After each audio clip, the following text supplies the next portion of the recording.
जी अस्सलाम वालेकुम, मैं हूं आपके साथ अशरफ समर एडवोकेट और आप देख रहे हैं PSX एंड PK डिस्कोर्स। आज 23 अक्टूबर 2025 मार्केट में तकरीबन 2000 के करीब पॉइंट्स का आज कमी रही। 2000 पॉइंट की कमी के साथ इंडेक्स की जो क्लोजिंग है वो 1,64,500 के करीब हुई है। और यहाँ पर इंडेक्स की क्लोजिंग देखें तो ये वही सेम सपोर्ट लेवल है। जब आपको याद होगा कि जब कुछ हफ्ते पहले यानी 2 हफ्ते पहले जब market due to regional tensions नीचे गई थी और 1,64,000 के लेवल को तोड़ा, 162 जो इसकी सेकंड सपोर्ट है उसको तोड़ा, तो फिर तेज़ी के साथ 4-5 हज़ार पॉइंट नीचे की तरफ मार्केट ने मूव किया था और ऑलमोस्ट 1,58,000 के करीब से मार्केट की वापसी हुई थी। तो सूरत हाल फिर उसी तरह से क्रिएट हो रही है और वो जो 7,000 पॉइंट की रिकवरी थी वो मुकम्मल तौर पर इस वक्त डाइल्यूट हो चुकी है। अभी मार्केट के अंदर अगर आप देखें तो एक तरह से मार्केट में एक बैंड क्रिएट हो गया है या एक रेंज मार्केट के अंदर क्रिएट हो गई है, जो डाउन साइड 162 और अप साइड 168 यानी 6,000 पॉइंट्स की ये रेंज है। आपको याद होगा कि जनवरी 2025 में इसी तरह की रेंज क्रिएट हुई थी। 1,18,000 अप साइड और डाउन साइड 1,12,000 का लेवल था।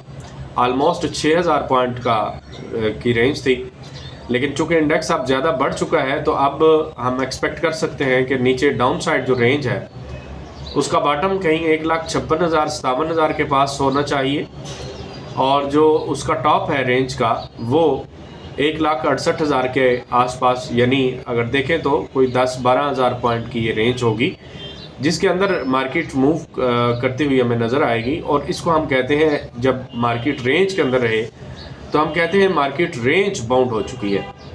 तो मार्केट का रेंज बाउंड होना ये नज़र आ रहा है। जिस तरह से मार्केट को कंटिन्यूसली मल्टीपल टाइम्स मार्केट ने कोशिश की है कि 168 को अबूर किया जाए और उससे ऊपर क्लोजिंग दी जाए, लेकिन नाकामी रही और दोबारा से मार्केट ने वापसी की राह अख्तियार की। आज कल की निस्बत तेज़ी से पॉइंट्स निकले हैं और कल शेयर कम गिर रहे थे, आज शेयर ज़्यादा गिरे हैं और इंडेक्स में से पॉइंट्स शेयर के गिरने की निस्बतन ज़्यादा जो है हमें कम निकले हैं, शेयर ज़्यादा गिरे हैं। यानी इंडेक्स और शेयर्स की डाउनफॉल का अगर कंपैरिजन किया जाए तो शेयर्स का आज जो डाउनफॉल जो है वो आज ज़्यादा हमें तेज़ नज़र आता है। इसकी रीज़न ये है कि जैसे जैसे इंडेक्स डाउन साइड मूव करेगा वैसे वैसे जो शेयर्स हैं उनके अंदर हम जो डाउन साइड डाउनफॉल है वो हम तेज़ होता हुआ देखेंगे, यहाँ तक कि जब वो ओवरसोल्ड कंडीशन के अंदर पहुँच जाएंगे तो फिर इंडेक्स ज़्यादा गिरता हुआ नज़र आएगा और शेयर कम गिरते हुए नज़र आएंगे। कल चूँकि अपनी सपोर्ट के ऊपर थे और बहुत सारे शेयर्स और सपोर्ट को ना तोड़ने की वजह से उनके अंदर गिरावट कम थी। आज जैसे ही शेयर्स की सपोर्ट टूटी, जैसे कि लकी सीमेंट है, इसके साथ नेशनल बैंक है, उसने 212 की सपोर्ट को तोड़ा, उसके साथ इंडेक्स हैवी वेट में UBL है 285 की सपोर्ट को तोड़ा, बैंक अल हबीब, इसके साथ साथ माड़ी एनर्जीज सिस्टम 160-161 की सपोर्ट को तोड़ा, इसी तरह से OGDC PPL, ये वो स्टॉक्स थे जिन्होंने हाफ पावर खसूसन जिन्होंने अपनी सपोर्ट्स को आज तोड़कर नीचे क्लोजिंग दी है और इनमें डाउनफॉल भी इसी तरह से ज़्यादा नज़र आया है। अब अगर वॉल्यूम की बात की जाए तो आज मार्केट के अंदर वॉल्यूम भी श्रिंक्ड नज़र आए हैं। 483.75 मिलियन का टोटल वॉल्यूम लगा है जिसकी ट्रेडेड वैल्यू 48 अरब रुपए बनती है और एडवांसर्स में 173, डिक्लाइनर में 287 और अनचेंज में 14, जबकि टोटल 474 कंपनियां उनके शेयर्स के अंदर कारोबार हुआ है। इंडेक्स की डाउन साइड सपोर्ट 1,62,500 से 1,62,000 है अभी, जिसको मार्केट को एक बाउंस बैक देना चाहिए जिस लेवल से, तो वो 1,64,000 से 1,63,700 है। ये 1 आवर के ऊपर बाउंस बैक होगा, एक सेलिंग अपॉर्चुनिटी होगी अगर आप किसी स्टॉक के अंदर फंसे हुए हैं और अप साइड 1,66,000 तक लेवल को देख सकते हैं। फिर दोबारा से आप सेलिंग ऑब्जर्व करेंगे मार्केट में, जिस तरह से आज इंडेक्स प्लस हुआ और फिर बाद में माइनस हो गया। तो एडवांसर्स में एफएफसी का रिजल्ट रहा और कैश डिविडेंड अच्छा दिया, रिजल्ट में भी अच्छी एक्सपेक्टेशन के बिल्कुल मुताबिक रिजल्ट रहा है। एमसीबी ने प्रॉफिट और 9 रुपये का जो कैश डिविडेंड है वो पोस्ट किया। एजीपी, आईएलपी, मरी ब्रूअरी, पीपीएल बाद में मार्केट में एडवांसर्स का साथ छोड़कर डिक्लाइनर्स की तरफ हो गया। बैंक अल फलाह का रिजल्ट रहा 39% उसकी ईपीएस के अंदर डिक्रीज देखा गया और प्रॉफिट्स में डिक्रीज के बावजूद बैंक ने कैश डिविडेंड दिया है जो एक खुश आइंद चीज़ है। और bank Al Habib, UBL, lucky, Hubco, national bank, SNDP, SSGC, Engro H, system, bank Al Falah, Mari, उसके साथ साथ दूसरे इंडेक्स हैवीवेट स्टॉक्स में बैंकिंग सेक्टर के अलावा टेक्नोलॉजी के एयरलिंक का रिजल्ट रहा। एयरलिंक ने एक अच्छा कैश डिविडेंड पे किया है, 2 रुपये का कैश, और अर्निंग के अंदर इजाफा क्वार्टर ऑन क्वार्टर बेसिस के ऊपर भी और 9 मंथ्स के हवाले से भी। लेकिन चूँकि ओवरऑल मार्केट में सेलिंग सेलिब्रेट हो रही थी तो इस वजह से आज उसकी प्राइस के अंदर भी कमी देखी गई, 4-5 रुपये। HBL का रिजल्ट रहा 9 मंथ्स के प्रॉफिट में 34.97 EPS के मुकाबले में EPS जो है वो आई है 30 रुपीज़ के मुकाबले में 34 रुपीज़ 97, यानी 35 रुपये की EPS। और फर्स्ट क्वार्टर की EPS 11 रुपये 53 पैसे आई है जो कि 9 रुपये के मुकाबले में है, जो कि अच्छा इंक्रीज़ है। और डिविडेंड पर शेयर 5 रुपये दिया है। उसके अलावा एक और ख़बर ये रही कि गवर्नमेंट ऑफ पाकिस्तान सस्ती बिजली मुहैया कर रही है इंडस्ट्रियल सेक्टर को और एग्रीकल्चर सेक्टर को फॉर द नेक्स्ट 3 ईयर्स। ये एक अच्छी पॉजिटिव डेवलपमेंट है, खुसूसन एग्री ऑटो के लिए, एग्री टेक के लिए और इसके साथ साथ फार्मर्स के लिए, और दूसरा इंडस्ट्रियल में स्टील सेक्टर के लिए। स्टील सेक्टर के लिए बिजली का सस्ता होना एक बहुत पॉजिटिव इफ़ेक्ट है। 34 रुपये के आसपास इनको यूनिट अभी मिल रहा है, तो ये कम होकर तकरीबन 23 रुपये का रह जाएगा। आलमोस्ट 10-11 रुपये की कमी है, जो कि बहुत अच्छा इम्पैक्ट लेकर आएगी, खुसूसन मुगल के लिए, आगा के लिए, इत्तेफाक के लिए और बहुत सारे जो इस सेक्टर के शेयर्स हैं जैसे अमरेली स्टील है। खुसूसन ऐसे वो स्टॉक्स जिनका, वो कंपनियां जिनकी सोलर पावर जो है वो अभी तक पूरी तरह से इंस्टॉल नहीं हुई और इलेक्ट्रिसिटी वापटा के ऊपर डिपेंडेंट है, तो इनको काफ़ी जो है वो फ़ायदा पहुंचने का इम्कान हमें नज़र आ रहा है। 1 नवंबर से ये जो चीप इलेक्ट्रिसिटी है ये लागू होगी। मार्केट की सूरत हाल ये है कि मार्केट को सपोर्ट एंड रेजिस्टेंस के हवाले से हम देखते हैं।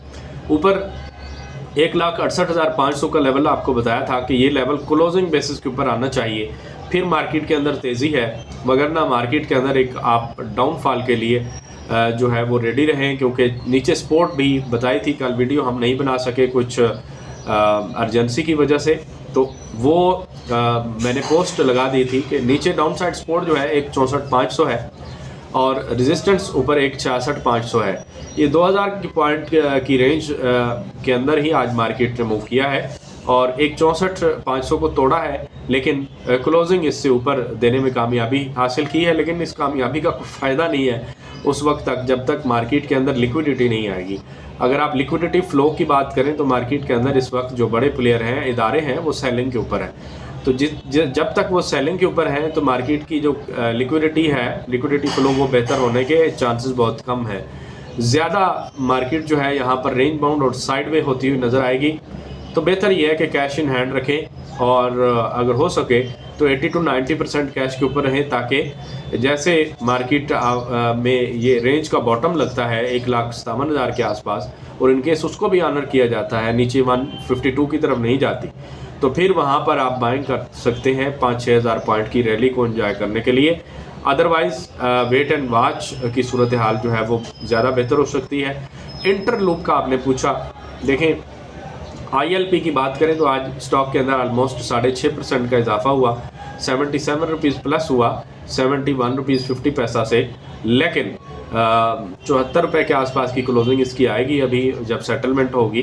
तो इसकी मेन वजह यह है कि इसका क्वार्टर जो रिज़ल्ट आ रहा है 27 अक्टूबर को, उसके अंदर GS ग्लोबल की रिसर्च रिपोर्ट के मुताबिक उनकी जो एक्सपेक्टेशन है वो ये है कि इसकी EPS के अंदर एक अच्छा इंक्रीज़ देखने को मिलेगा, क्वार्टर ऑन क्वार्टर बेसिस के ऊपर भी और 9 मंथ्स का भी इसका रिज़ल्ट अच्छा होगा। उसकी वजह यह है कि इनका जो अपैरल सेक्टर है, अपैरल सेगमेंट है, उसकी जो लॉस है उसका लॉस कम हुआ है और उसके लॉस कम होने की वजह से इसकी प्रॉफिटेबिलिटी के अंदर इजाफा होगा। इसके साथ साथ जो ILP के दीगर एवेन्यूज़ हैं, एवेन्यूज़ ऑफ बिज़नेस हैं, उनके अंदर भी एक्सपेंशन भी जो है वो मुतवक्के है।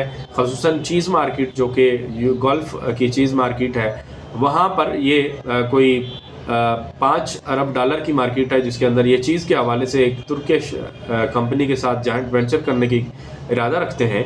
तो ये सारी डेवलपमेंट्स को देखकर और आगे अगला जो क्वार्टर है उस में मज़ीद बेहतरी की चांसेस हैं।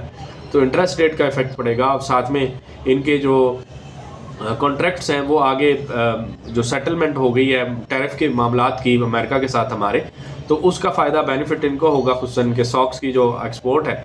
तो ये सारी चीज़ें देखते हुए रिज़ल्ट अच्छा एक्सपेक्ट किया जा रहा है। इनकेस अगर रिज़ल्ट बुरा आता है तो फिर नीचे डाउन साइड 64 रुपीज़ की सपोर्ट है और अप साइड अगर सर्ज देखा जाए तो 85 रुपीज़ को जो है वो टच कर सकता है। उसके बाद टैली का आपने पूछा, तो टैली जो है ये 13 रुपये के आसपास 13.25 की क्लोजिंग आनी चाहिए आज की। अगर ये लेवल सस्टेन करता है तो फिर 15 रुपये तक जा सकता है। जो आप पूछ रहे थे कि 30 रुपये लॉन्ग राउंड के लिए जा सकता है, तो मेरे ख्याल से ऐसी कोई वजह नहीं है कि 30 रुपये तक ये स्टॉक जाए और इसके पीछे जब तक कोई फंडामेंटल बड़ी चेंज ना हो, कोई रीज़नेबल चेंज ना हो कि जो इसको उठाकर 2-3 गुना कर दे, तो उसके बगैर जो है ऐसे स्पेकुलेशन करना इसके अंदर जो है वो मुनासिब नहीं है। तो ये आपके 2 शेयर्स थे, इनके हवाले से आपके क्वेश्चंस थे। आपके मज़ीद कुछ शेयर्स हों तो वो बताइएगा, हम उनके लेवल आइडेंटिफाई करेंगे। करेक्शन तो जारी है मार्केट के अंदर, तो डाउन साइड रेंज के बॉटम के ऊपर जब मार्केट जाएगी तो वहाँ पर आप अपने डिज़ायर्ड शेयर्स के अंदर बाइंग कर सकते हैं। तो अभी के लिए इतना ही, इंशाल्लाह कल मिलते हैं और अपना ख्याल रखिएगा और मार्केट के ऊपर गहरी नज़र रखें। उसमें जो सेंटिमेंटल बाइंग है उससे अवॉइड करें। सेंटिमेंटल बाइंग हमेशा नुकसान पहुंचाती है। एक वैलिड रीज़न होनी चाहिए आपके पास कि मैं फ़लाँ स्टॉक को क्यों बाइंग कर रहा हूँ, उसकी क्या वो सपोर्ट के ऊपर है या रेजिस्टेंस से ऊपर क्रॉस करके क्लोज हुआ है इस वजह से बाय कर रहा हूँ, या फिर उसके पीछे कोई फंडामेंटल रीज़न है। तो ये रीज़न आपके पास बाय की ज़रूर होनी चाहिए, तभी आप मार्केट के अंदर विन कर सकते हैं। मुझे इजाज़त दीजिए। चैनल को सब्सक्राइब नहीं किया तो सब्सक्राइब ज़रूर कीजिएगा। अल्लाह हाफ़िज़।